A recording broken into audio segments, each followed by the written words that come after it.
Canada ने Israel को जोरदार झटका देते हुए 30 हथियारों के लाइसेंस रद्द कर दिए हैं। एक साथ 30 बड़े हथियारों को इजराइल को देने से इनकार कर दिया है। बड़ी बात इसमें यह है कि इन हथियारों की कंपनी में वो भी हथियार शामिल हैं जिन हथियारों को अमेरिका और कनाडा की गवर्नमेंट ने मिलकर बनाया है, दोनों देशों ने मिलकर बनाया है। तो ये इजराइल के लिए एक बड़ा झटका है। इसी तरह से यूके भी 30 हथियारों को रद्द कर चुका है। अब कनाडा भी 30 हथियार गाज़ा के ख़िलाफ़ इजराइल को नहीं देने वाला है और अपने कदम कनाडा ने इजराइल को हथियार देने से थोड़े से पीछे कर लिए हैं। फ़िलिस्तीन यूएन का मेंबर नहीं है, लेकिन अच्छी खबर यह है जो तस्वीर आपके सामने है। यूएन की मेंबरशिप फ़िलिस्तीन के पास नहीं है, लेकिन फ़िलिस्तीन को यूएन की सीट टेम्परेरी तौर पर दी गई है यूएन की मीटिंग में शामिल होने के लिए। ये भी एक अच्छी खबर है।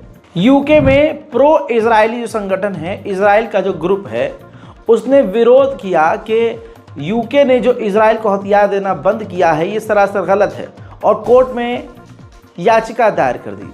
अब इस ग्रुप का एक इजरायली बड़ा ज़बरदस्त बिजनेसमैन था, उसने रिज़ाइन कर दिया है इस ग्रुप से, निकल गया इस ग्रुप से, यहूदियों ग्रुप से, क्योंकि उसने सपोर्ट किया है कि हाँ, इजराइल को इतने ख़तरनाक हथियार नहीं देने चाहिए। अब दोस्तों, यहूदियों की भी सोच अब बदल रही है कि इजराइल के नेतन्याहू ने जितना नरसंहार कर दिया है वो इंसानियत से भी गिरा हुआ है। सेव द चिल्ड्रन ऑर्गेनाइजेशन ने बताया है कि गाज़ा के अंदर 21,000 बच्चे मारे गए हैं, या इन्हीं में से टोटल 21,000 में से ही बच्चे गायब भी हैं और मारे भी गए हैं। वहीं अमेरिका में फ़िलिस्तीनी समर्थक ग्रुप और फ़िलिस्तीन के समर्थन में लोग जो सड़कों पर हैं उनको अमेरिका की पुलिस ने मार पीट कर गिरफ्तार किया है। Riot police are pushing everyone south. Bicycle police are pushing everyone south, right on top of us. Right on top of us. People are pulled out. All right. They're shoving other police. Police are shoving other police. Easy, easy, easy. Yo, easy. All right.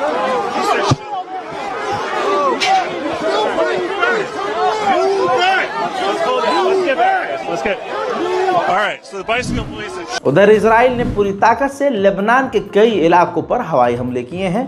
मंजर आपके सामने।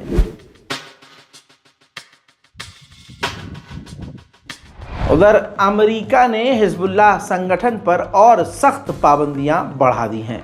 Best countries की list में Israel 10 पायदान नीचे गिर गया है। 10।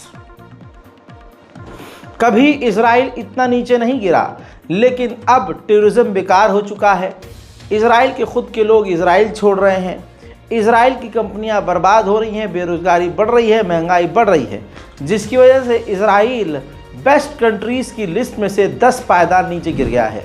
ईरान ने अगस्त के महीने में 13 मिसाइलों का टेस्ट किया और लगातार वो टेस्ट कर रहा है।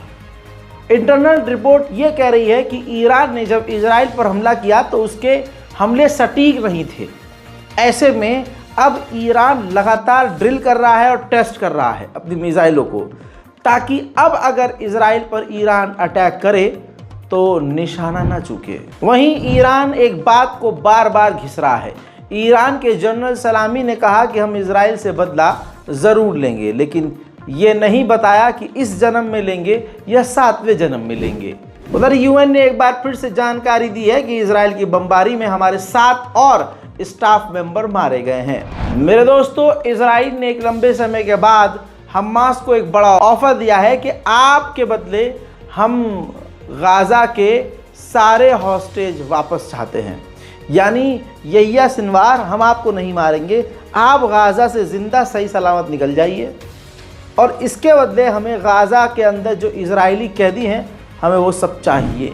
उधर स्विट्ज़रलैंड ने सख्त कदम फ़िलिस्तीन के ख़िलाफ़ उठाया है और ऊपर से UNRWA को फंड करना बंद कर दिया है।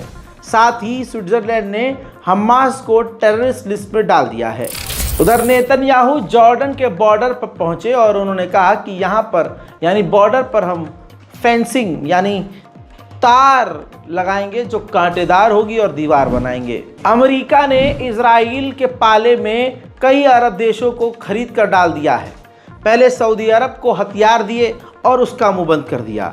अब इजिप्ट को भी 1.3 बिलियन डॉलर की मिलिट्री एड देकर इजिप्ट को अपने पाले में कर लिया है। सन 2020 और 22 के बाद एक लंबा और मोटा मिलिट्री एड अमेरिका ने इजिप्ट को दिया है। उधर मेरे दोस्तों, एक्सपर्ट ने वार्न किया है कि गाज़ा का जो एनवायरनमेंट है वो टॉक्सिक हो चुका है, जहरीला हो चुका है। वहाँ अब जीने लायक हवा और ज़मीन नहीं है। वहाँ के लोग अब ऐसे हैं जैसे दुनिया की एक बड़ी जेल में कैद। उधर अरब लीग ने बड़ा फैसला उठाया है मीटिंग के अंदर। फैसला ये हो चुका है कि जो UNGA की इज़राइल की मेंबरशिप है, हम उसको रद्द कर देंगे। UNGA में अब इज़राइल को बैठने नहीं देंगे। हजरात, अब अरब लीग ने यह फैसला ले तो लिया है, लेकिन ये सिर्फ दिखावा है या हकीकत, ये अपने में ही एक बड़ा सवाल है। गाज़ा पर इज़राइल लगातार हमले कर रहा है, मौत की संख्या बढ़ती जा रही है।